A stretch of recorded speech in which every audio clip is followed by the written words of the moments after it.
세 번째로는 요거는 이제 보통 MSO 하시는 뭐 이렇게 컨설팅 하시는 분들도 많이 모를 수도 있는데 실제적으로 세무조사를 많이 겪어봐야 좀 알 수 있는 부분이에요. 이 상표권 사용료에 대해서 만약에 이 해당 대표가 사용료를 수취하지 그 수입으로 잡지 않았으면 이것도 역시 이제 추징 세금으로 발생할 수가 있다는 거예요.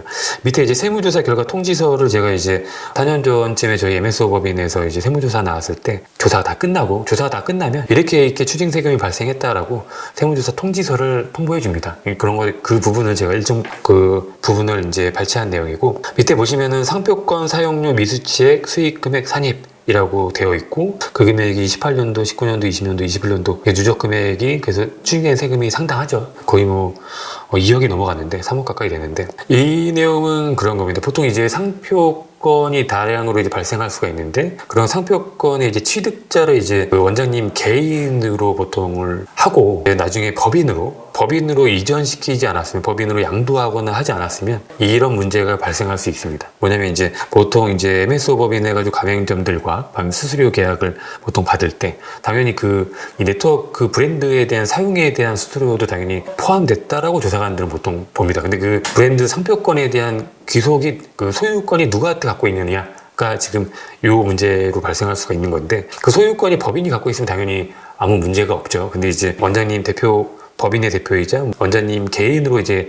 갖고 있었다라고 하면 당연히 이 상표권에 대한 그 법인이 만약에 다 받았다면 그거에 상표권에 대한 수수료, 전체 수수료 중 상표권에 대한 수수료를 당연히 이제 대표에게 지급을 했어야 되는데, 그걸 지급하지 않으면 이렇게 또 이제 세무조사 추징 사례가 발생할 수 있기 때문에 되게 주의를 하셔야 됩니다. 근데 이제 밑에 제가 적어 놓은 거는 이 법인의 대표이자 이 병원의 한 지점의 오너 원장님은 이제 다른 지점보다 수수료 좀 적게 받고 있었거든요. 그래서 이제 저희가 이걸 좀 이용해서 적게 받는 이유가 사실은 이 상표권 수수료 받을 금액하고 서로 상계해서 적게 받은 거다라고 해서 되게 길게 소명서를 작성했었는데 실제적으로 좀 받아들여지지 않은 그런 사례입니다. 그래서 향후에는 만약 이런 상황이라면 이제 뭐 변리사나 그런 분들을 통해서 실질적으로 상표권에 대한 가격 책정을 해서 가격이 낮을 때 너무 이제 지점이 많아지고 하면 이 상표권에 대한 가치도 되게 기하급수적으로 늘어날 수가 있기 때문에 빠른 시간 내에 거의 가치 평가를 해서 법인으로 넘기는 게 이런 이제 나중에 혹시 세무조사가 나왔을 때 추징되지 않을 그런 대응책이라고 생각하시면 될 것 같습니다.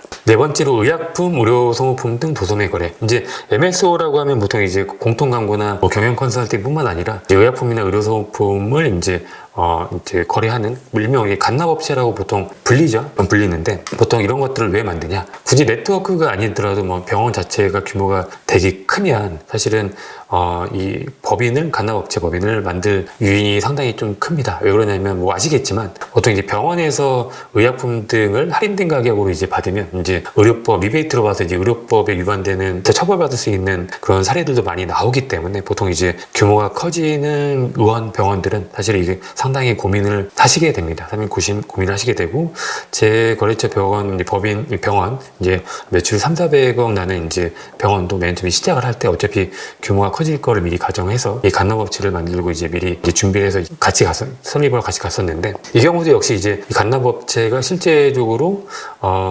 독립적인 사업체냐 아니면 실제적으로 병원에 약간 구속되어 있는, 사실적으로 독립성이 없고 종속되어 있는 사업장인지도 사실 나중에 되게 문제가 될 수 있다. 좀 보셔야 될 것 같고요. 만약에 이제 독립적인 사업장이라고 하면 이 간납업체의 마진율은 그냥 제3자 간의 거래로 볼 수 있기 때문에 크게 문제 삼지 않은 사례가 있고요. 그리고 이제 또 이제 세금계산서 발행 병원 같은 경우에 한번 조사가 나왔었는데, 네트워크 병원은 아닙니다. 네트워크 병원은 아니고 워낙 규모가 큰 병원이고 해서 이제 그런 지역의 보통 몇 번째 매출액 기준으로 해서 그런 그 병원 의원들은 한 5년 아니면 몇 년마다 이게 한 번씩 정기적으로 세무조사가 나온다고 보시면 되는데, 그렇게 나왔을 때 이제 조사관이 문제 삼은 게 이 세금계산서 발행한 금액과 이 지급액이 계속 차이가 있었던 거예요. 사실 이게 누적적으로 보면 상당한 금액이었는데, 일단 소명은 이제 반드시 세금계산서 발행이 12월 달에 있었다고 해서 지급을 반드시 12월 달에 해야 되는 건 아닙니다. 물론 이제 다음 달이든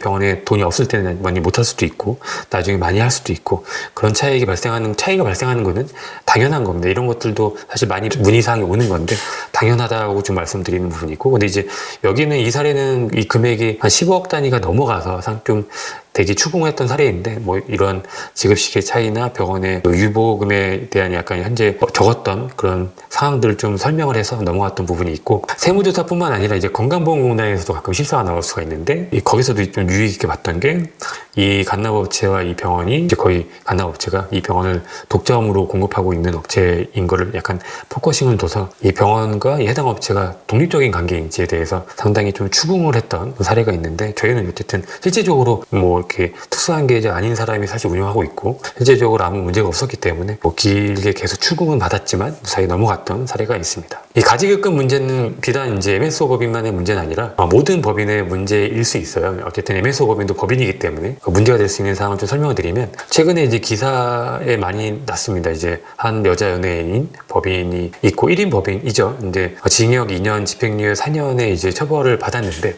횡령으로 이제 받았던 거예요. 근데 우리가 보통 이제 보통의 사람들이 생각하기에 회사의 지분을 내가 대표고 내가 다 갖고 있다, 지분을 100% 갖고 있다 라고 하면 그건 내 것처럼 사용할 수 있다 라고 생각할 수가 있는데, 그게 아니라는 겁니다. 그리고 보통 이제 개인 사업을 하다가 병원 법인을 하시는 분들이 더 크게 혼동을 갖고 마치 법인을 개인 사업체처럼 약간 이제 돈을 마음대로 빼고 쓰고 하는 경우가 있는데, 그건 또 주의하셔야 됩니다. 엄연히 이제 법인은 법적으로 내 개인과 별개의 주체로 되어 있고, 그래서 이제 법인 회사의 자금을 사적으로 마음대로 쓰면 이제 남의 돈을 쓴 횡령으로 보여지고 볼 수 있고, 그걸로 인해서 처벌이 될 수 있다는 것을 명심하셔야 됩니다. 그래서 이제 만약에 당연히 이제 법인 돈을 당연히 빌려서 쓸 수 있는데, 그러려면 금액이 만약에 크다고 하면 이제 계약서, 약정서를 잘 작성을 하셔야 되고요. 언제까지 변제를 할 거고, 이자율은 얼마인 거고, 이런 것들에 대해 구체적으로, 그리고 이제 실제적으로 그 계약서에 맞게끔 이제 상환하는 그런 노력을 보이셔야 할 거고요. 이사회나 이런 적법한 그 회사 기구의 그런 의사결정 기관 그 절차를 거쳐서 진행을 하셔야 나중에 이 법인이 혹시나 문제가 됐을 때 이제 대표까지 처벌을 받는 사항은 안 올 것이다. 이런 걸 좀 주의하셔야 좋을 것 같습니다. 세무적으로는 이 가지급금이 발생을 하면 물론 이제 대표자가 돈을 넣을 수도 있고 뺄 수도 있고 막 이렇게 되죠. 근데 이제 이 가지급금은 넣는 가수금과 빼는 가지급금을 상계했을 때 가지급금 이제 뺐던 금액이 더 많았을 때가 좀 문제가 되는 건데, 보통 세법적으로 이런 가지급금이 발생을 하면은 다른과 같은 좀 불리함이 있습니다. 일단은 이제 그거에 대해 적정한 대표자가 이제 그런 회사의 돈을 빌렸으면 적정한 이자를 당연히 줬어야 되는데, 그 적정 이자율만큼의 이자를 주지 않았다면 법인세법에 정한 그 이자율에 대한 해당하는 이자만큼 대표자의 상여로 처분이 되기 때문에 대표자의 소득세가 증가하는 그런 문제점이 발생을 하고, 그리고 이제 가지급금이 많으면 이제 사실 세무조사 위험이 올라갈 수 있습니다. 이제 사실은 이 가지급금이라고 하는 거는 법인 결산할 때 임시 계정이기 때문에, 임시 계정이라는 거는 가결산을 할 때 이제 이 용도가 명확하지 않으면 보통 이제 가지급금을 처리했다가 이제 법인세 신고하기 전에는 해당 용도를 명확히 해서 다 해당만 계정 과목을 다 돌리는데, 간혹가다 그냥 가지급금을 그대로 두고 그냥 신고하는 경우도 가끔 이제 딴 데서 거래처가 저한테 이관해오거나 하는 경우 좀 볼 수가 있는데, 그런 경우에는 딱 가지급금이라고 딱 명시해서 일단 조사관들도 딱 볼 수 있는 항목이기 때문에 보통 이제 뭐 단기 대여금 이런 형식으로 어쨌든 계정 과목 돌리는데 다 같은 항목입니다. 어쨌든 이런 것들이 많아지면은 세무조사의 위험이 좀 올라갈 수 있다는 거는 좀 참고해서 주의하셔야 되고요. 마지막으로 기타 사항으로 좀 여러 세무조사 하면서 약간 추진했던 사례를 좀 나열해 봤는데, 첫 번째로 이제 MSO 법인이 외주를, 이제 MSO 법인도 너무 커지다 보니까 자체 인력으로 다 커버하기 힘든 광고 용역에 대해서 또 외주를 줍니다. 외주를 주는데 알고 봤더니 그 외주업체 대표가 내 MSO 법인 직원의 장모님으로 돼 있었던 사례가 있어요. 이제 맨 처음에 이제 세무조사를 할 때 저희는 제 MSO 법인의 대표도 이런 관계를 전혀 몰랐어요. 규모가 너무 커지다 보니까 이 외주를 주는 팀장님이 따로 계시고 이제 계약을 이제 다 일임해서 이제 맡겼는데, 그 대표가 이제 자기 뭐 이렇게 다른 사업체를 세워두고 거기 대표를 장모님을 본인 장모로 해서 이제 거래를 했던 거예요. 그래서 이건 이제 세무조사하면서 사실 밝혀졌던 거고, 그래서 이런 것 실제 이런 사례가 있더라고요. 그래서 결과적으로는 그 해당 이제 외주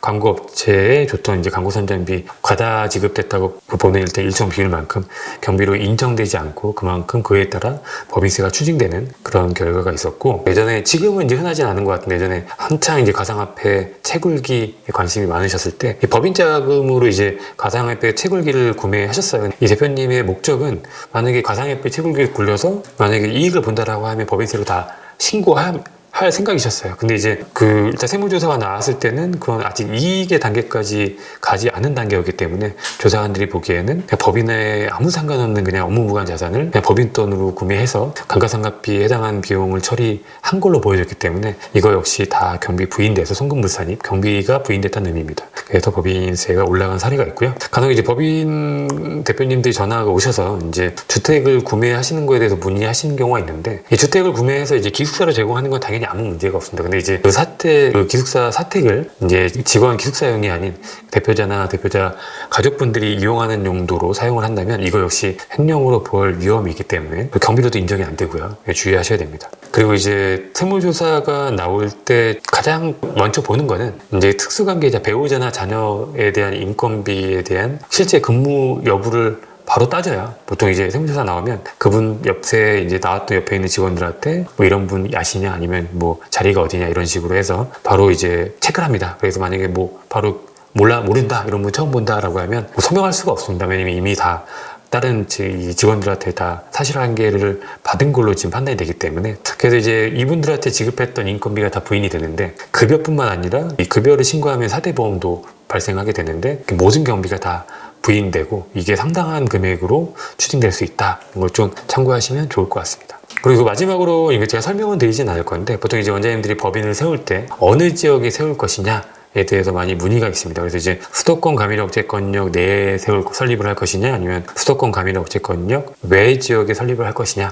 따라서 고민을 하시는데, 이거에 따라서 이제 뭐 맨 처음에 취득 단계나 아니면 법인을 운영하는 단계나 해서 뭐 세액 감면이니 여러 창업 중소기업 이런 세액 공제니 해서 세액 감면이니 해서 많은 이게 혜택을 볼 수 있는 부분은 아무래도 수도권 가밀억제권역 외의 지역이기 때문에 제가 좀 약간 이제 비교식으로 표로 좀 정리를 해놨습니다. 이제 수도권 가밀억제권역 내에 있을 때와 외에 있을 때 이런 세제 혜택적인 측면의 차이를 표로 만들어놨기 때문에 한번 정지하셔서 이게 체크해서 좀 비교식으로 해서 좀 파악하시면 좋을 것 같고요. 그래서 이제 웬만하면 저희도 이제 법인 설립 같은 경우에는 이제 수도권 가밀억제권역 외 지역에 설립을 해서 세제 혜택을 이제 보시는 게 좋다고 컨설팅은 이제 드리고 있습니다. 네, 이것으로 이제 MSO 법인 관련돼서 세무 이슈 및 주의사항에 대해서 살펴보았습니다. 추가 궁금하신 점이 있으시면은 더 오프닝이나 아니면 저희 초반에 이제 제 이메일이나 이제 연락처를 남겨놨으니까 문의를 주시면 빠르게 답변을 드리도록 하겠습니다. 네, 이것으로 강의를 모두 마치겠습니다. 감사합니다.